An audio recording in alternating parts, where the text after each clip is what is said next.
Hello बच्चों, मैं अक्षय सैनी आप सभी का हार्दिक स्वागत करता हूं पहली शिक्षा एकेडमी के डिजिटल प्लेटफॉर्म पर। जैसा कि हम अपनी एक क्वेश्चन सीरीज चला रहे हैं हाफ ईयरली एग्जाम के लिए, आज हम उसी क्वेश्चन सीरीज को फाइनली खत्म करने वाले हैं और फुटप्रिंट विदाउट फीट का पार्ट 2 लेकर आ गया हूँ मैं आपके सामने। पार्ट 2 का मतलब कल मैंने आपको कुछ क्वेश्चन करवाए थे कुछ ही चैप्टर के, यानी फिर 5 ही चैप्टर अपन ने कल पढ़े थे। आज हम जितने भी फुटप्रिंट विदाउट फीट के अंदर जितने भी लेसन हैं उन सभी को कंप्लीट करने वाले हैं बिल्कुल फर्राटे से, है ना। एकदम तेज़ी से ख़त्म करेंगे और इतनी अच्छी तरीके से करेंगे कि आपको समझ में भी आएगा और आपको ये क्वेश्चन पूरे के पूरे जो है वो याद भी हो जाएंगे, है ना। रटना तो आपको ही पड़ेगा, समझना मेरी तरफ से मैं आपको समझा दूंगा, आप इसको फिर रट लीजिएगा क्योंकि क्वेश्चन यही आने वाले हैं, है ना। बार बार आपको बोल रहा हूँ यही क्वेश्चन आने वाले हैं सेम टू सेम। देखो मिडनाइट विजिटर, जो मिडनाइट विजिटर लेसन है अपना लेसन नंबर 3 होगा शायद, उसके क्वेश्चन आंसर देखो। How is Ausable different from secret agent. जो ऑजबेल था वो दूसरे सीक्रेट एजेंट से अलग क्यों था, है ना।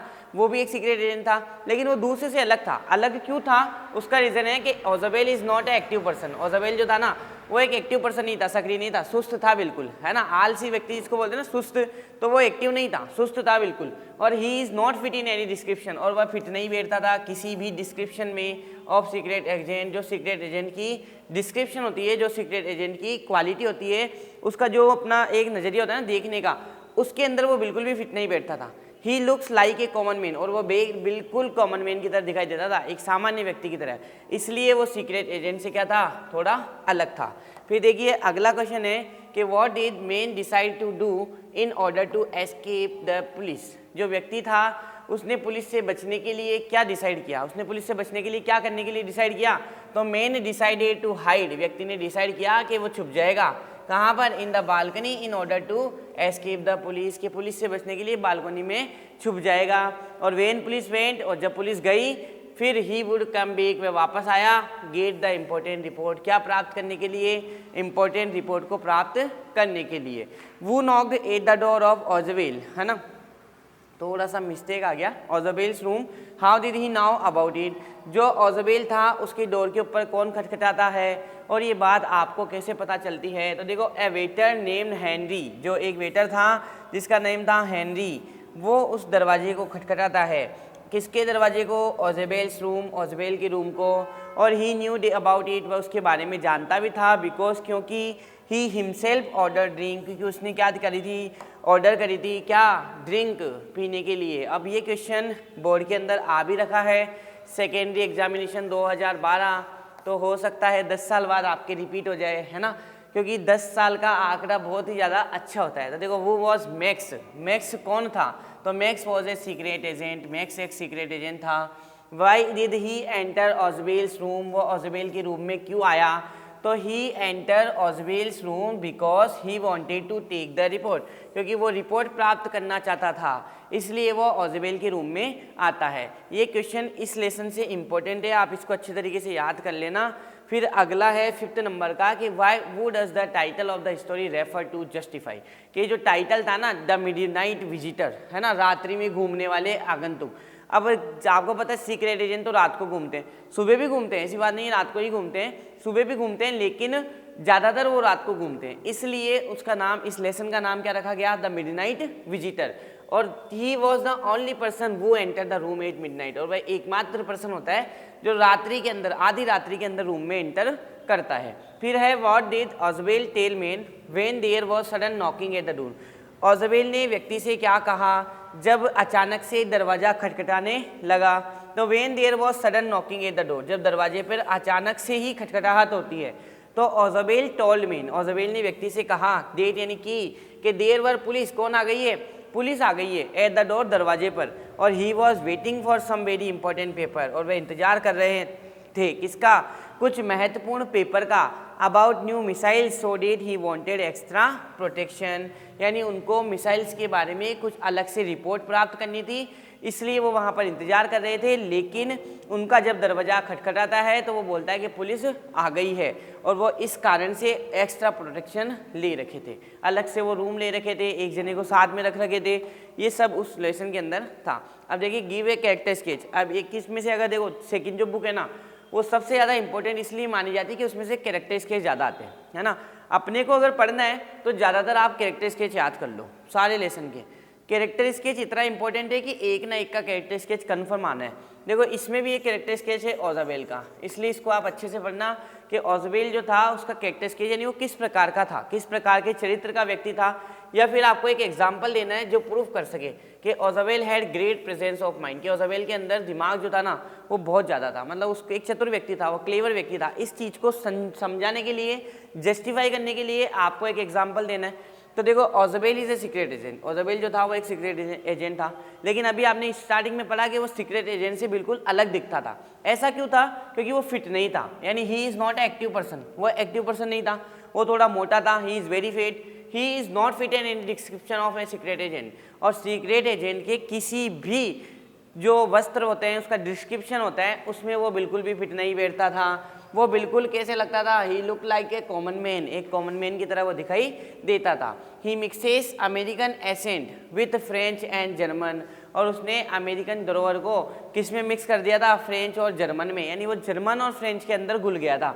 और he is very clever man, वो बहुत चतुर व्यक्ति था। He show great present of mind, वो अपने दिमाग का पूरी तरीके से यूज़ करता है। He has the ability to think, उसके अंदर योग्यता थी सोचने की, क्विकली जल्दी से, एंड एक्ट और काम करने के लिए, कामली एंड वाइजली, यानी बिल्कुल शांति से और बिल्कुल बुद्धिमानी तरीके से, किसमें, इन ए डेंजर आल्सो, खतरे के अंदर भी। और he told man that there were police at the door, और उसने व्यक्ति से कह दिया कि दरवाजे पर कौन है, पुलिस है। बट इन रियल, लेकिन वास्तव में, a waiter Henry knocked at the door of Isabel's room, लेकिन वास्तव में दरवाजा किसने खटखटाया था, वेटर ने खटखटाया था। ये था कैरेक्टर स्केच, और इसी के साथ में जो मिडनाइट विजिटर्स है उसके क्वेश्चन आंसर कंप्लीट होते हैं। फिर अगला लेसन आता है अपने सामने, एक क्वेश्चन ऑफ ट्रस्ट, है ना, एक क्वेश्चन ऑफ ट्रस्ट, एक विश्वास का प्रश्न। तो देखो, why does Horace Denby steel every year, जो होरेस डेनबी था वो प्रत्येक साल क्यों चुराता था।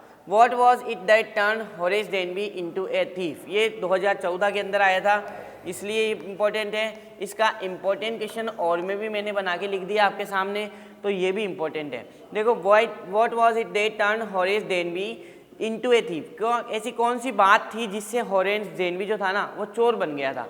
देखो, ही स्टील एवरी ईयर, वो प्रत्येक साल चुराता था, because he want to buy the rare and expensive book, क्योंकि वो दुर्लभ और कीमती किताब खरीदना चाहता था। विच ही लव्स, जिसको वो पसंद करता था। देखो, पढ़ाई करने के लिए भी कोई व्यक्ति चोरी कर सकता है ना, चोरी और कोई भी काम है इंसान को वो मजबूरी करवाती है ना, कोई भी मजबूरी होती है ना अपने इंसान की, तो वो कोई भी काम करने के लिए तैयार हो जाता है। तो बस इसको भी जो पढ़ाई करने की एक लत थी, एक इसको चाहत थी कि मेरे को ये किताब पढ़नी है, और वो किताब महंगी थी, इस कारण से इसको क्या करनी पड़ी, चोरी करनी पड़ी। वो is the real culprit in the story, वास्तव में जो दोषी था ना, वास्तव में जो अपराधी था इस कहानी के अंदर वो कौन था, है ना। तो देखो, young lady is the real culprit, जो यंग लेडी थी वो रियल कल्प्रिट थी, रियल वास्तव में अपराधी थी इन द स्टोरी, कहानी के अंदर। शी मीट्स होरेस डेनबी, वह किससे मिलती है, होरेस डेनबी से मिलती है।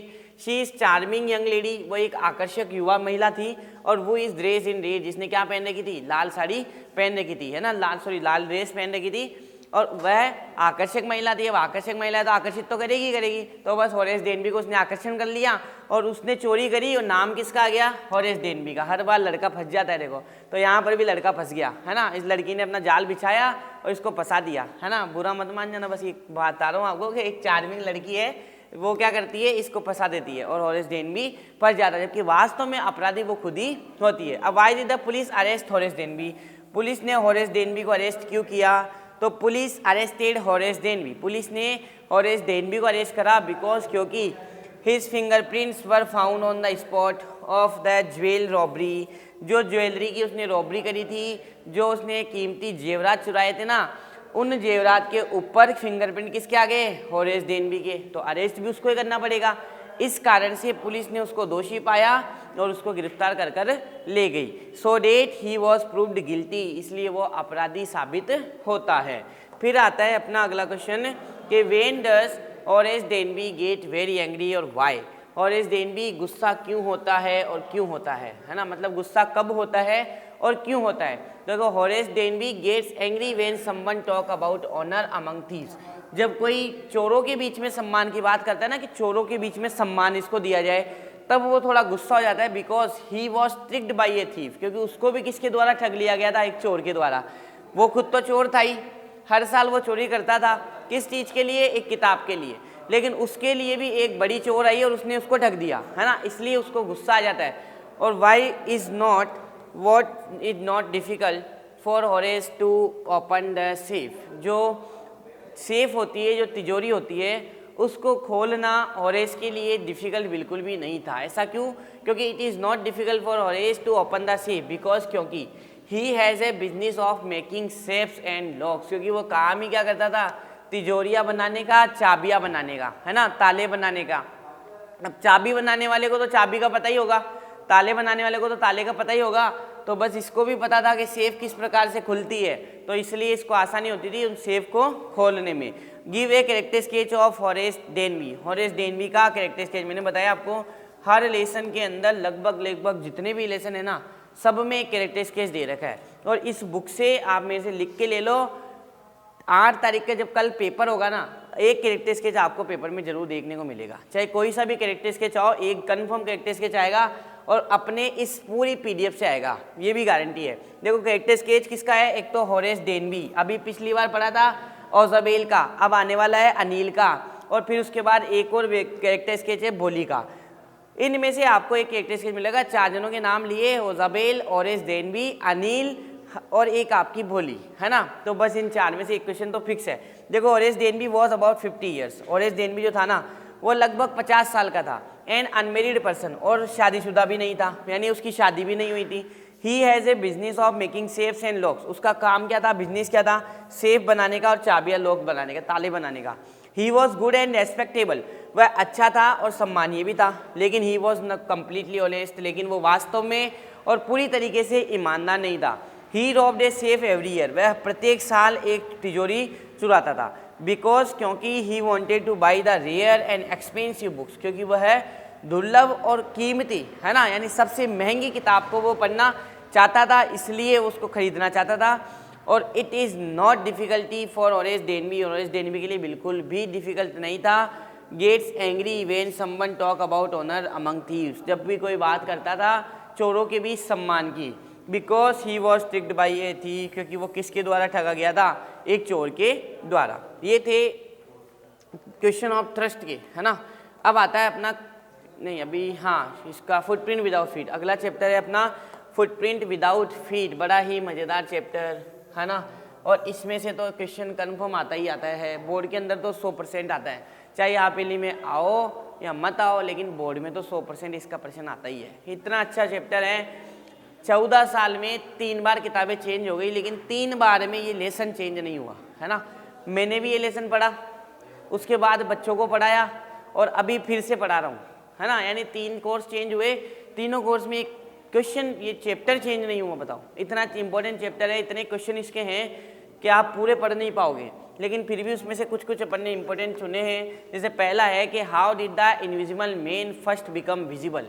वो जो इनविजिबल मैन था ना, वो पहली बार विजिबल कब बनता है? तो पहली बार विजिबल जब बनता है जब वो कपड़े की दुकान में से भागता है और भागते भागते टोपी लगा लेता है, तो उसकी टोपी दिखने लगती है ना। अब उसको क्या पता टोपी दिख रही है, तो विजिबल कब बना? Invisible man first became visible. Invisible man पहली बार विजिबल कब बना? जब ही पुट ऑन क्लॉथ, जब उसने कपड़े पहन लिए। पुट ऑन का मतलब होता है पहनना, है ना, और पुट ऑन क्या होती है? फ्रेजल वर्ब होती है। तो पुट ऑन, उसने क्या पहन लिए थे? कपड़े पहन लिए थे। शूज़, जूते पहन लिए थे। एंड ए हैट, एक टोपी पहन ली थी। इन ए बिग लंदन स्टोर, कहाँ पर? लंदन के अंदर, बड़े से स्टोर के अंदर, बड़ी सी दुकान के अंदर। और why was Griffin wondering the street, ये वाला क्वेश्चन बड़ा इंपॉर्टेंट क्वेश्चन है कि ग्रिफिन जो था ना, वो लंदन की गलियों में इधर उधर क्यों भटक रहा था। और why was the invisible man wondering the street, exam 2013 के अंदर ये वाला प्रश्न आया था। और इसी का और का क्वेश्चन ये है, दोनों में लगभग सेम ही है ना, केवल यहाँ इनविजिबल मैन आ गया और यहाँ पे ग्रिफिन आ गया। आपको कंफ्यूज नहीं होना है, भटकेगा एक ही व्यक्ति, जो इनविजिबल है वही ग्रिफिन है, जो ग्रिफिन है वही इनविजिबल है ना, कोई कंफ्यूजन नहीं है, आराम से आप पढ़ लेना। इनविजिबल मैन ही ग्रिफिन है और ग्रिफिन ही इनविजिबल मैन है।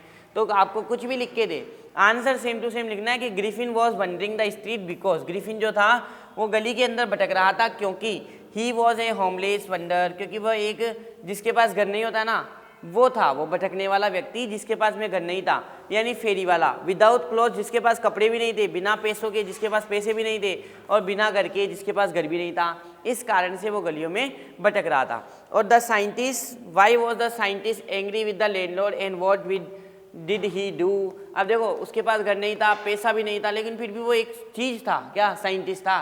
फिर भी देखो उसके पास घर नहीं है, पैसा नहीं है, क्योंकि साइंटिस्ट तो था लेकिन उसका दिमाग उल्टा चल रहा था। क्या बनाना चाहता था? एक गायब होने की दवा, इनविजिबल मैन की, एक इनविजिबल व्यक्ति बनना चाहता था, और बन भी गया था, है ना, सक्सेस भी हो गया था।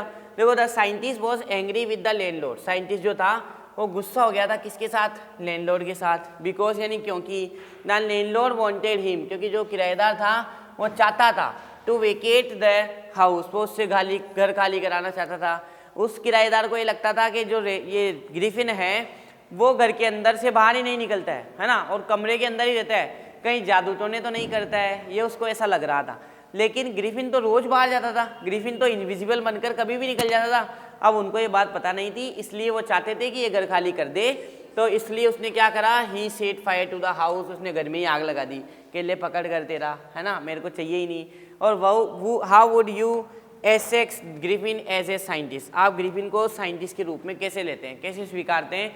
तो देखो Griffin was a great scientist, Griffin जो था वो एक महान वैज्ञानिक था, इस बात को आपको स्वीकार करना पड़ेगा। ऐसा क्यों? क्योंकि देखो क्वेश्चन के अंदर या लेसन के अंदर वो भटकता रहता है, गलियों में घूमता है, लोग उसके पीछे भाग रहे हैं मारने के लिए, उसने घर में आग लगा दी, कानून को नहीं मान रहा है, लेकिन उसने एक सबसे बड़ी खोज कर दी, किस चीज़ की? मिस्टर इंडिया बनने की, है ना। अब देखो मिस्टर इंडिया बन गया, इनविजिबल हो गया, इतनी बड़ी खोज करने के कारण उसको साइंटिस्ट तो मानना ही पड़ेगा, इसलिए वो एक बड़ा साइंटिस्ट था। He had made and many discoveries, उसने बहुत सारी खोज करी थी, टू मेक न्यू थिंग्स, नई नई चीज़ों को बनाने की। फाइनली और अंतिम तौर पर he found how to make someone visible, और लास्ट में उसने एक चीज़ बना ली कि जिससे किसी भी व्यक्ति को क्या बनाया जा सकता है? Invisible. But he misuse this discovery, लेकिन उसने इस डिस्कवरी का क्या करा? मिसयूज करा। उसने इससे क्या करा? काम करना छोड़ दिया, इनविजिबल बनकर किसी भी दुकान में चला जाता, चीज़ें खाता और मज़े से गायब हो जाता। अब अपने को भी ऐसी चीज़ मिल जाए तो काम कौन करेगा फिर? काम कौन नहीं कोई नहीं करेगा, अपन तो मज़े करेंगे फिर, है ना। और he set fire to the house, उसने फिर घर में भी आग लगा दी, किसके? किराएदार के, किराया मांगते, घर में आग लगा दी, ले घर पकड़ते रहा। और ही वॉज वंडरिंग, और गलियों में भटक रहा था, because he was a homeless wonder, क्योंकि वो क्या बन गया था? एक गर्भहीन व्यक्ति बन गया था, विदाउट क्लोथ, बिना कपड़ों के, बिना पैसों के, बिना घर के। और इसलिए he can not be said as a true scientist, इसलिए हम उसको वास्तव में साइंटिस्ट तो नहीं बोल सकते, क्योंकि साइंटिस्ट तो वो होते जो जनता की मदद करे, है ना, जो लोगों का भले के लिए सोचे। और उसने तो केवल खुद का ही भला सोचा, इनविजिबल बन गया और खुद के भले के लिए काम करने लगा। और फिर साथ में जब पैसे मांगने की बारी आई तो लैंडलॉर्ड के घर में भी उसने क्या लगा दी? आग लगा दी। इसलिए वो एक अच्छा साइंटिस्ट नहीं था। अब देखो लेसन नंबर 6 है making of a scientist. Making of a scientist, कि किस प्रकार से साइंटिस्ट बनते हैं, या कुछ रिचर्ड एब्राइट जो था वो किस प्रकार से साइंटिस्ट बना, है ना, इस चीज़ के बारे में। देखो how did Richard Ebright's mother help him, और इसमें पहला क्वेश्चन है अपना कि रिचर्ड एब्राइट जो था उसकी मम्मी ने उसकी मदद कैसे करी। देखो उसकी मम्मी हेल्प करती है उसको, कि Richard Ebright's mother help him, जो रिचर्ड एब्राइट्स की जो मदर थी, मम्मी थी, वो उसकी मदद करती है बाय इंकरेजिंग हिज इंटरेस्ट, उसके इंटरेस्ट, उसकी रुचि को बढ़ावा देकर, इन लर्निंग, सीखने में। शी फाउंड, वह पाती है कि the things for him to learn, कि उसके लिए जो चीज़ें हैं ना वो सीखने लायक है। मतलब उसको एक खूबी थी, वो बड़ी अलग अलग प्रकार के जीवों को पकड़ता था, तितलियाँ इकट्ठी करता था, छोटे छोटे क्रिएचर्स इकट्ठे करता था, है ना, जितने भी जीव होते हैं, लट वगैरह, इन सबको वो इकट्ठी किया करता था। तो इस चीज़ के अंदर उसके घर वालों ने सोचा, उसकी मम्मी ने सोचा यार इसका इंटरेस्ट है, इसमें रुचि है, तो इसको करने दिया जाए, है ना। आजकल क्या होता है कि बच्चों को दबाव नहीं डालते, जो करना है करो। किसी के भी घर वाले ये नहीं बोलते कि केवल पढ़ाई करो, आपको अगर कोई रुचि है ना, तो अभी रियल में अभी प्रेजेंट का टाइम तो यही है कि सभी घर वाले यही बोलते हैं कि तुम्हें किस में रुचि है वो करो, है ना, क्योंकि जिसमें रुचि होती है ना उसमें हम अच्छा काम कर पाते हैं। अब कई प्रकार के लोग होते हैं उनको तो पढ़ने में रुचि ही नहीं होती है ना। बहुत सारे ऐसे बच्चे आते हैं जो केवल मतलब ऐसे मान लो आपके फीस देने के लिए आते हैं, है ना। कुछ तो ऐसे आते हैं कि फीस ले लो ज़रा, हमारे को तो मौज करनी है। और स्कूल में जाते हैं तो वो कहते हैं सर हमारा तो खेत पड़ा है, मैं तो बेसा चढ़ा हुआ, है ना। तो बहुत सारे ऐसे, तो उनको रुचि का काम करने दिया जाए, उसमें थोड़ा ज़्यादा इंटरेस्ट आएगा उनको, है ना। पढ़ाई में इंटरेस्ट नहीं है, भेज रहे हैं, खुद का टाइम खराब, अपना टाइम खराब, प्लस पैसे खराब, तो इसलिए उस काम को करने ही मत दो। अब देखो अगला है, what lesson did Ebright's learn when he did not win anything at a science fair. जब उसने साइंस फेयर में कुछ भी नहीं जीता ना, तो फिर उसने क्या काम किया ऐसा, उसने ऐसा क्या किया कि जिससे कि वो उसको थोड़ा अच्छा लगे, उससे कोई चीज़ सीखे। और एक था कि एब्राइट find out his project for the science fair, और किस प्रकार से उसने क्या बनाया था साइंस फेयर के लिए। देखो when Ebright's did not win anything, जब एब्राइट कुछ भी नहीं जीता, कहाँ पर, साइंस फेयर में, तो ही लर्न, उसने सीखा डेट की simply making a neat display is not enough to win, कि एक साधारण सी चीज़ बनाने से मैं जीत नहीं सकता। यानी अगर मैं छोटी मोटी चीज़ें बनाकर लाऊंगा ना तो मुझे कभी जीत मिलेगी ही नहीं। इसलिए लाइफ में कुछ बड़ा करो जिससे कि क्या हो, सक्सेस मिले। तो लाइफ में इसने कुछ बड़ा करने की सोची और उस बड़ा करने के चक्कर में क्या बन गया, साइंटिस्ट बन गया, है ना, जिसका नाम चलने लगा। देखो what are the qualities that go into the making of a scientist. एक साइंटिस्ट बनने के लिए क्या क्या क्वालिटी होनी चाहिए, है ना। और what are the aspects that scientist should possess, यानी क्या एस्पेक्ट, क्या नज़रिया, क्या चीज़ें ऐसी होती है जिसको रखना पड़ता है साइंटिस्ट बनने के लिए, या साइंटिस्ट बनाने के लिए वो चीज़ें होना बहुत ज़्यादा ज़रूरी है। 2 क्वेश्चन है और में आंसर सेम होगा। 3 क्वालिटी होनी चाहिए। देखो पहला, आपके अंदर एक दिमाग होना चाहिए, फर्स्ट रेट माइंड, एक कीमती दिमाग, ऐसा दिमाग जो चलता हो, भोट दिमाग नहीं, है ना। दिमाग बहुत सारे होते हैं, एक होता है भोट और एक होता है सही, है ना। कहाँ पे यूज़ आ रहा है, सबके पास दिमाग सेम है लेकिन यूज़ कम करते हैं, है ना, बहुत सारे यूज़ करते ही नहीं है। तो उस दिमाग का काम में आना लायक होना चाहिए, रेट वाला होना चाहिए, प्लस क्यूरियोसिटी, उसमें जिज्ञासा भी तो होनी चाहिए काम को करने के लिए, तभी तो वो साइंटिस्ट बनेगा। और दूसरी द विल टू विन, और इच्छा शक्ति होनी चाहिए जीतने की। अब पहली बार कोई मॉडल बनाया और हार गए, सोच लिया आप कौन जीता, तो फिर वो जीतेगा ही नहीं। लेकिन जिसमें इच्छा शक्ति है ना कि मैं जीतूंगा, तो वो व्यक्ति हमेशा जीतेगा ही जीतेगा। अपन सोच लिए ना कि ये क्वेश्चन याद करने तो करने, बस याद करने की सोचो तो सही, है ना, इच्छा शक्ति तो जताओ विन करने की, लेकिन अपने अंदर इच्छा शक्ति है ही नहीं। हम तो पहले ही सोच लिए गणित इंग्लिश तो आती ही नहीं है, ये तो बहुत हार्ड है। तो बस उनको आप इच्छा शक्ति में लाओगे तो ऑटोमेटिकली आप साइंटिस्ट बन जाओगे। साइंटिस्ट तो बनो या नहीं बनो, लेकिन आपको क्वेश्चन जरूर याद हो जाएंगे, इस चीज़ की गारंटी है ना। देखो how did Ebright and his mother used to spend evenings when he was very young. Ebright और उसकी मम्मी जो थी ना, वो शाम को किस प्रकार से बिताते थे जब वो थोड़ा जवान था, जब वो थोड़ा यंग था। Ebright and his mother used to spend evening to work together, वो दोनों साथ में काम करते थे, है ना। कहाँ पर, on the dining room table, जो डाइनिंग रूम टेबल हुआ करती थी उस पर वो दोनों साथ में काम करते थे, ताकि टाइम पास हो जाए और उनकी शाम जो है वो बीत जाए। फिर अगला है, described the Richard Albert as an all round personality, और Richard Ebright's is a versatile man besides being a scientist, यानी साइंटिस्ट होने के साथ साथ उसके अंदर ये क्वालिटी थी कि वो सारे कामों को कर सकता था, यानी एक ऑलराउंडर था वो, है ना।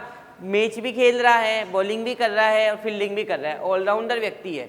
तो इसमें क्या क्वालिटी थी ऐसी, तो देखो Richard एब्राइट is a scientist, Richard एब्राइट जो था वो एक साइंटिस्ट था, लेकिन he is a versatile man, लेकिन वो एक विभिन्न क्वालिटियों वाला व्यक्ति था। He is a champion debater and a public speaker. एक तो चैंपियन डिबेटर था। अब डिबेटर क्या होता है, वाद विवाद करने वाला, जैसे 2 लोग लड़ाई कर रहे हैं और उसमें तीसरा व्यक्ति खड़ा होकर उन दोनों को हटा देवे, वो होता है डिबेटर, कि जो किसी से दबे ही नहीं बोलने में, है ना। सामने वाला कोई हो भले, अपन अगर दब नहीं रहे तो अपन डिबेटर है, तो अपन चैंपियन डिबेटर था एब्राइट। और इसके साथ साथ वो एक पब्लिक स्पीकर था, लोगों को समझा देता था अच्छी तरीके से, है ना। और he is an expert photographer, साथ ही साथ वो फोटोग्राफर भी था, देखो तीसरी क्वालिटी।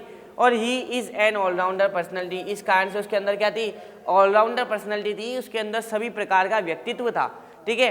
फिर क्वेश्चन आता है कि what did एब्राइट find out in his project for the science fair. एब्राइट ने अपने साइंस प्रोजेक्ट के अंदर क्या पाया, और what did एब्राइट learn from his project for the science fair, उसने क्या चीज़ सीखी।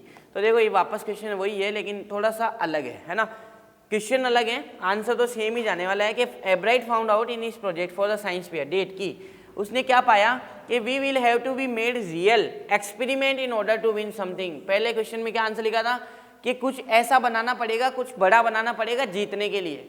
और एक चीज़ ये सीखी कि हमें कुछ रियल बनाना पड़ेगा। रियल का मतलब एक ऐसा एक्सपेरिमेंट होना चाहिए जो सिर्फ मैंने किया है, उसके ऊपर किसी ने खोज ही नहीं करी है कभी, तब तो मैं जीत जाऊंगा, वरना मैं जीत नहीं पाऊंगा। यानी लोगों को कॉपी करने की बजाय क्या करो, अपना खुद का कुछ बनाओ, है ना।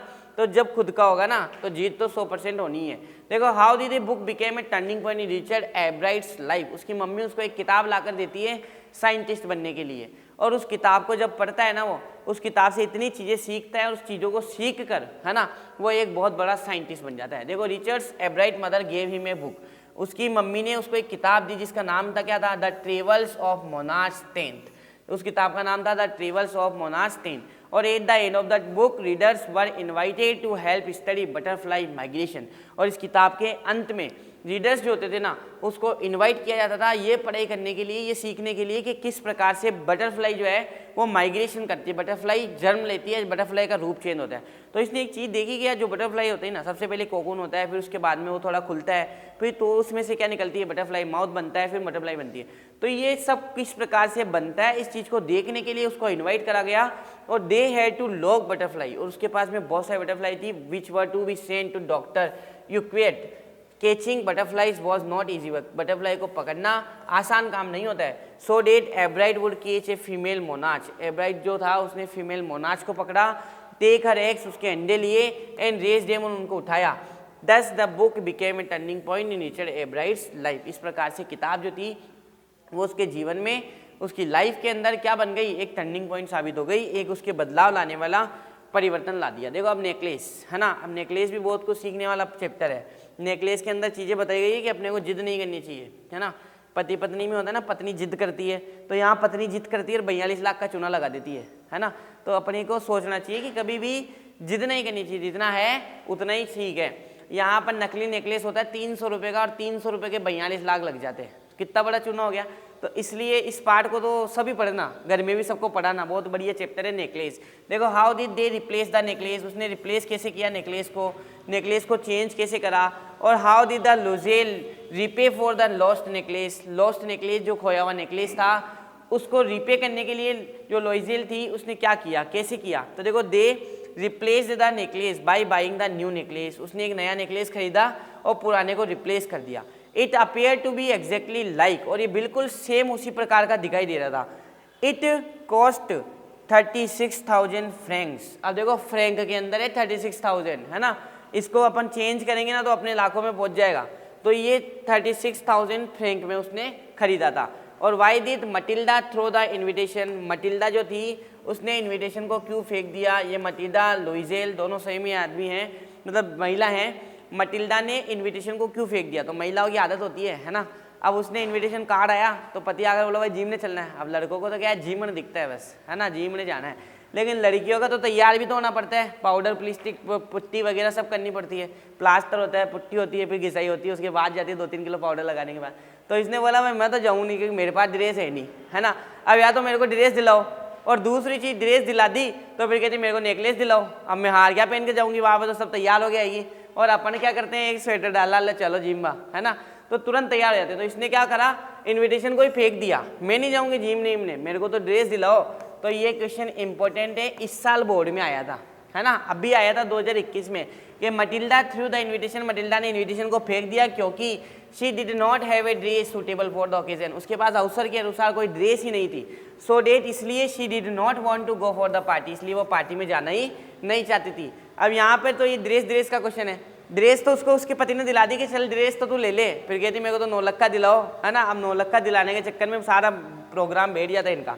देखो why did Matilda not want to go to party, वापस सेम क्वेश्चन है, क्वेश्चन सेम है, सेम टू सेम आंसर है, आपको कुछ लोड नहीं देना, थोड़ा वाई और में करना था, अलग से बन गया कि want to go to party because she did not have a suitable dress for the occasion like a party like उसके पास कोई ड्रेस नहीं थी। फिर आता है अपने पास, देखो अब अगला क्वेश्चन है कि what kind of a person is Matilda Loisel's husband, जो मटिल्डा का जो पति था उसका किस प्रकार का वो व्यक्ति था। तो व्यक्ति तो सारे लड़के तो बहुत ही अच्छे होते हैं। देखो Matilda Loisel's husband is a clerk, जो मटिल्डा का जो हस्बैंड था वो एक क्लर्क था, एक चपरासी था। ही इज ए मैन, वो व्यक्ति था, वो lives within his means, वो अपने मतलब से जिया करता था, मतलब एक मस्त मौला आदमी जो अपने में ही जी रहा है, किसी दूसरे से कोई मतलब नहीं रख रहा है। He loves his wife very much, वो अपनी पत्नी से बहुत प्यार भी करता था। और he spend all his saving for a dress, और वो अपना पूरा सेविंग जो होता है ना, उसके पास बचा हुआ पैसा वो पूरा उसकी ड्रेस पे ही खर्च कर देता है, इतनी महंगी वो ड्रेस खरीद लेती है। और ही इज़ ऑनेस्ट, वह ईमानदार था और हार्ड वर्किंग, कठिन परिश्रमी भी था। देखो ये क्वेश्चन 2013 में आया था, कैरेक्टर स्केच ऑफ मटिल्डा जो थी ना वो मेन कैरेक्टर होती है इस कहानी का। She is a young and pretty lady, वो जवान और सुंदर महिला थी। But she is a middle class house wife, लेकिन एक वो मध्यम वर्गीय परिवार की हाउस वाइफ थी। अब मध्यम वर्गीय परिवार की वो हाउस वाइफ है, लेकिन वो सपने सोचती थी उससे ऊपर वाले के, है ना, कि मेरे को उनकी तरह दिखाई देना है। और she always want to show off, वो हमेशा दिखावा करने में ज़्यादा ध्यान देती थी। और she tells lie to his friend, वो अपने दोस्तों से झूठ भी बोलती थी। अबाउट द लॉस्ट नेकलेस, जो उसका नेकलेस खो गया था उसके बारे में। She had to replace the artificial diamond necklace, जो नकली डायमंड का जो नेकलेस था ना उसको वो असली डायमंड के नेकलेस से क्या कर देती है, रिप्लेस कर देती है ना। अब नकली था लेकिन पहचान में इनको आया नहीं, इनको लगा वो असली था। मटिल्डा ने उसको पहचान कर नहीं पाई। अब उसने तो सोच लिया वो तो असली डायमंड का था क्योंकि वो तो अमीर है, वो नकली क्यों पहनेगी। इस चक्कर में इसने नया डायमंड बनवाया और नया डायमंड का नेकलेस बनवा लिया। और ड्यू टू दिस, इस कारण से हर फ्रेंड यून, उसकी जो फ्रेंड थी वो बर्बाद हो गई, उसकी जो लाइफ थी वो बर्बाद हो गई। और the message given by Matilda, और मटिल्डा के द्वारा जो मैसेज दिया गया ना इस डेट वो ये था कि we should avoid making false, कि हमें झूठ बोलने से बचना चाहिए। शो ऑफ मनी, मनी का शो ऑफ करने से बचना चाहिए। और रिचनेस, अमीरी से बचना चाहिए। मतलब अगर हम दिखावा कर रहे हैं ना कि हमारे पास ये पैसा नहीं है लेकिन फिर भी दिखावा कर रहे हैं, आपके पास कोई चीज़ नहीं है तो आप सोच लो कि यार लेके आ जाते हैं अभी के अभी, तो दिखावा करने में कुछ नहीं पड़ा है ना। दिखावा करने के चक्कर में अपनी पूरी ज़िंदगी बर्बाद हो सकती है। फिर है what message the story the necklace convey to us, क्या मैसेज हमें ये स्टोरी देती है, ये बड़ा ही डीप मैसेज देती है। और वो मैसेज क्या था कि the message is that, message ये था कि we should avoid making false, कि हमें झूठ बोलने से बचना चाहिए। शो ऑफ रिचनेस, अमीरी का दिखावा करने से बचना चाहिए। We should be content with that life give us, हमें उसी से संतुष्ट रहना चाहिए जो हमें हमारे जीवन में मिला है, यानी जो हमारे पास है ना उसमें खुश रहो, उसी को थोड़ा अच्छा बनाओ। 12th में चैप्टर है ना एक कि जो स्मॉल थिंग्स होती है ना उसमें आप सुंदरता ढूंढो। छोटी छोटी चीज़ें हमें कभी खुश कर सकती है। एक छोटी सी, कोई सी भी एक छोटी सी चीज़ वो आपको इतनी खुशी दे सकती है जितनी कोई बड़ी चीज़ नहीं दे सकती। और we should honestly confess the loss done by us, और हमें हमारे नुकसान से हमेशा ध्यान रखना चाहिए, हमें अपने नुकसान के बारे में पता होना चाहिए। Matilda the middle class heroine of this story, Matilda जो थी वो मिडिल क्लास की हीरोइन थी इस कहानी की। और does not follow the all this, वो इसको फॉलो नहीं करती थी, मतलब वो हमेशा दिखावा करती थी, हमेशा झूठ बोला करती थी। और she strives to present a false show by the borrowed diamond necklace, और वो दिखावा जो प्रेजेंट है ना एक झूठ का दिखावा करने के लिए, उसके लिए वो क्या कर लेती है, उधार ले लेती है। क्या उधार ले लेती है, एक नेकलेस। और she is not content with what life has given her, वो संतुष्ट भी नहीं थी जो उसको लाइफ ने दिया था। She doesn't confess the loss of the necklace, और वो अपनी गलती को नहीं मानती है नेकलेस खोने की। टू हर फ्रेंड, अपने दोस्त के सामने, अपने दोस्त को जाकर ये नहीं बोलती कि मैंने तुम्हारा नेकलेस खो दिया, बल्कि उसको नया खरीद कर दे देती है ना। तो ये सबसे बड़ी उसकी लाइफ की क्या थी, गलती थी। और रिजल्ट और परिणाम क्या हुआ इस चीज़ का कि डेट हर लाइफ इज यून, उसकी जो ज़िंदगी थी वो बर्बाद हो। देखो वो बी फ्रेंड द लॉयर, जो लॉयर था ना उसको पागल बनाने के लिए उसने क्या किया, और where did he take him, उसको कहाँ ले गया। देखो एक driver befriend the lawyer है ना, यहाँ पर भी लॉयर आएगा, थोड़ा सा इसमें गलतियाँ हो गई थी। और he took him almost all the places, वो उसको गांव में सब जगह ले जाता है। देखो हेग ड्राइवर जो था ना लुटकिंस, वो क्या करता है जब उसके पास लॉयर आता है ना तो लॉयर को कहता है हाँ चलो चलो मैं जानता हूँ घर, और उसको सारे गांव में घुमा देता है। Places of the village in search of Lutkins, Lutkin की तलाश के अंदर पूरे गाँव में घुमा देता है। पहले तो उसको ले जाता है फ्रूट की शॉप के ऊपर, है ना, ये थोड़ा गलती है इसमें ज़्यादा हो गई है ना। और टू गस्ताफ्स बार्बर शॉप, फिर उसके बाद गस्ताफ की बार्बर शॉप पे ले जाता है, कटिंग की दुकान पे। फिर ग्रेस बार्बर शॉप पे, ग्रे की बार्बर शॉप पे ले जाता है। फिर पूल रूम पे ले जाता है जहाँ पर वो खेलते हैं ना अपन पूल, उस तरीके से वहाँ ले जाता है। फिर लुटकिन्स मदर, फिर लुटकिन की माँ के पास ले जाता है। अब सब जगह घुमा दिया और फिर कहता है यार वो तो मिला ही नहीं मेरे को, और जबकि था कौन, वो खुद ही लुटकिन्स था, तो बस उसको इधर उधर घुमा देता है। वो इस लुटकिन, लुटकिन कौन था, तो जो हेग ड्राइवर था वही लुटकिन्स था, जो लुटकिन्स है वही एक ड्राइवर है ना। तो ये जो है वही है, वो जो है वो वही है। और Lutkins is a jolly fellow वो बिफुल द नेटर, जोली फेलो वो मूर्ख बनाने वाला व्यक्ति था, एक ऐसा व्यक्ति था जो हमेशा मजे करता था। अब why did the narrator hated his work, जो नरेटर था वो अपने काम से घृणा क्यों किया करता था, तो बिकॉज क्योंकि he had to go to dirty corner of the city, क्योंकि उसको शहर के सबसे डर्टी कॉर्नर के अंदर जाना पड़ता था। और some time he was even beaten up, और कई बार उसे मारा भी जाता था। Why was the narrator disappointed on reaching New Mullion, जो नरेटर्स था वो निराश क्यों हो जाता है जब वो पहुंचता है न्यू मिलियन। देखो narrator was disappointed on reaching New million, जब न्यू मिलियन पहुंचता है तो वो निराश हो जाता है, बिकॉज क्योंकि ही फर्स्ट थॉट, उसने पहले सोचा था अबाउट द प्लेस, इस जगह के बारे में, कि that the place was a sweet and simple country village, कि ये गाँव का एक सबसे अच्छा और बढ़िया जगह होगा, सबसे अच्छी जगह होगी। बट ऑन रीचिंग देयर, जब वो वहाँ पहुँचता है तो he found the place to be a dirty one, कि ये प्लेस तो और दूसरे से भी क्या है, गंदा है, तो वापस से कहाँ पहुँच गए, गंदी जगह पर, इसलिए इसको थोड़ा सा निराशा मिलती है। और why was the lawyer sent to New Mullion, और लॉयर ने उसको न्यू मिलियन क्यों भेजा, what did he first think about the place, उसने पहले इस जगह के बारे में क्या सोचा था। तो देखो, the lawyer was sent to New Mullion to serve summon on Oliver Lutkins, के समन देने के लिए। समन होता है बुलावा, जब कोर्ट से बुलावा आता है ना, चलो बुलावा आया है, कोर्ट ने बुलाया है, तो उसको समन बोलते हैं, है ना। उसमें क्या आता है, नोटिस भेजता है एक, उस नोटिस को थमाने के लिए, उस नोटिस को देने के लिए वो कहाँ गए थे, न्यू मिलियन। और ही फर्स्ट थॉट, सबसे पहले उसने सोचा कि जगह कैसी होगी, एक अच्छी जगह होगी, लेकिन वो जगह अच्छी नहीं थी, वो तो और डर्टी वन थी। फिर आता है अपना लास्ट चैप्टर बोली, फुटप्रिंट विदाउट फीट का लास्ट चैप्टर है बोली, जो अपने इस बार एग्जाम में आ रहा है, मतलब हाफ ईयरली तक का सिलेबस कंप्लीट हो जाएगा 5 मिनट बाद में। देखो, वाई वॉज सुलेखा कॉल्ड भोली, सुलेखा को भोली क्यों बोला जाता था, पहला इंपॉर्टेंट क्वेश्चन। इसी के अथवा में क्वेश्चन है कि वाई वॉज सुलेखा निकनेम्ड भोली, सुलेखा का नाम भोली क्यों रख दिया गया। और why did Sulekha remain a backward child, Sulekha जो थी वो एक पिछड़ी हुई बच्ची क्यों रह गई थी। देखो, एट 10 मंथ एज, जब 10 महीने की वो थी, तो Sulekha had fallen from a cot, जो सुलेखा थी वो कोट से गिर जाती है, जो एक उसकी जो चारपाई आती है उस चारपाई से वो गिर जाती है, और she had damage her brain, और उससे उसका दिमाग जो होता है ना वो डैमेज हो जाता है। 10 महीने की बच्ची का दिमाग, आपको पता है, सर बिल्कुल कमज़ोर होता है, और वो सर इतना कमज़ोर था कि जैसे वो गिरी उसके ऊपर डैमेज आ गया, इस कारण से सो डेट सुलेखा वॉज कॉल्ड बोली, इसलिए सुलेखा को बोली बोलते थे। एक इसका आंसर हो गया। या फिर इसमें आप इसकी ये नहीं लिखना चाहो तो ये लिखना सुलेखा वॉज निकनेम्ड बोली, अगर ये दे रखा हो तो, और ये दे रखा, ये नहीं दे रखा हो, ये दे रखा हो तो लिखना सुलेखा रिमेन्ड ए बैकवर्ड चाइल्ड। यानी 3 क्वेश्चन है, तीनों के आंसर एक से ही बन गए।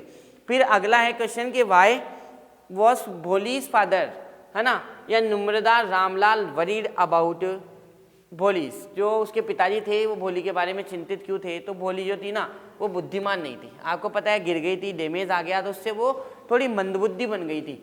और she did not have good looks, और वो अच्छी भी दिखाई नहीं देती थी। अब अच्छी दिखाई नहीं देती थी तो उससे शादी कौन करेगा, ये उनकी सबसे बड़ी चिंता थी, है ना। उनका अगर कोई मेन कंसर्न था तो वो ये था कि उसकी शादी कौन करेगा।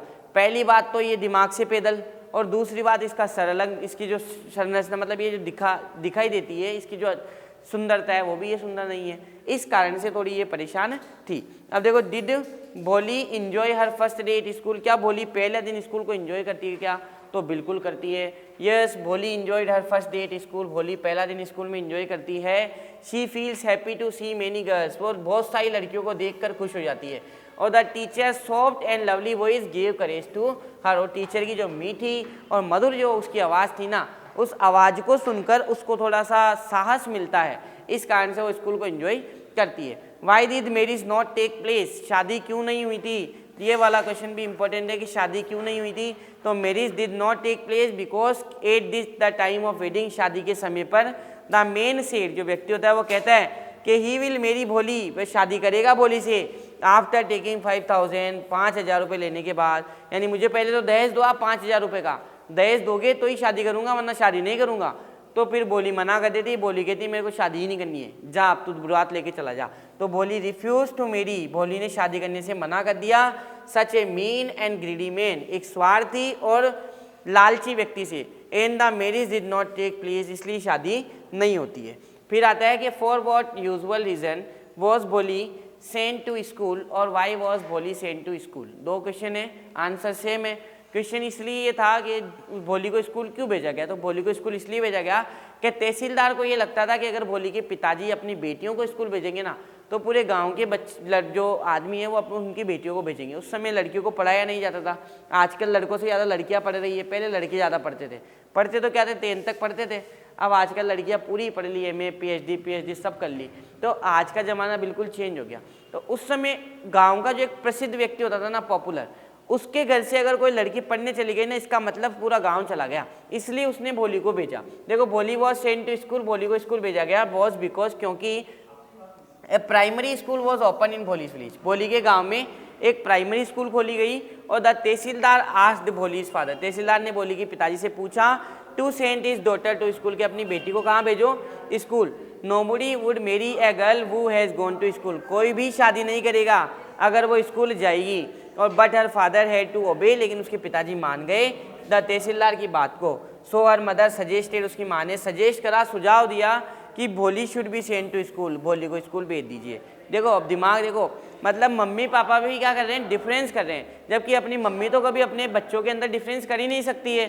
उसका बेटा या बेटी जैसी दिखती है, वो जैसी भी है, वो उसको बहुत प्रिय है। लेकिन यहाँ पर भोली की मम्मी क्या कहती है कि भोली तो वैसे भी शक्ल से अच्छी नहीं दिखती है, साथ ही साथ इसका दिमाग भी आउट है, तो आप ऐसा करो इसको स्कूल भेज दो। अगर स्कूल जाती भी है तो शादी तो इसकी वैसे ही नहीं हो रही है और फिर वैसे भी नहीं होगी, तो अपन दूसरे बच्चों को क्यों भेजे, इसको भोली को भेजो। इसलिए, और she being ugly and witless already stood no chance of getting married, क्योंकि वो पहले से ही अगली दिखती थी, बदसूरत दिखती थी और बुद्धिहीन थी, इसलिए उसका चांस तो था ही नहीं वैसे भी शादी होने का। तो ऐसा करो इसको स्कूल भेज दो। इस कारण से they sent Bholi to school to please the trade. Tehsildar को खुश करने के लिए, तहसीलदार की रिक्वेस्ट को मानने के लिए उसने भोली को स्कूल भेज दिया। ये थे अपने फुटप्रिंट विदाउट के सारे क्वेश्चन आंसर। जितने भी इम्पोर्टेंट क्वेश्चन थे उनको हमने अच्छे से पढ़ लिया है। आप इनको एक बार अच्छे से रीड करना। ये क्वेश्चन कल आपको पेपर में मिलेंगे। आज जो भी वीडियो देखे, जितने भी अभी तक देख चुके हैं, आप एक दूसरे के साथ इसको शेयर जरूर करिएगा। साथ ही साथ कल कमेंट करके बताइएगा वीडियो में से क्वेश्चन आए या नहीं आए। क्वेश्चन तो आने ही है, एक बार आप हमारे को कमेंट करोगे तो उससे हमारे को थोड़ा उत्साह मिलेगा। नहीं भी आएंगे तो भी कमेंट कर देना, और आए तो भी कमेंट कर देना, ठीक है। आज के लिए इतना ही, धन्यवाद। कल के पेपर के लिए ऑल द बेस्ट। आपका पेपर बहुत ही अच्छा जाए, इस चीज़ की हम दुआ करते हैं। Thank you.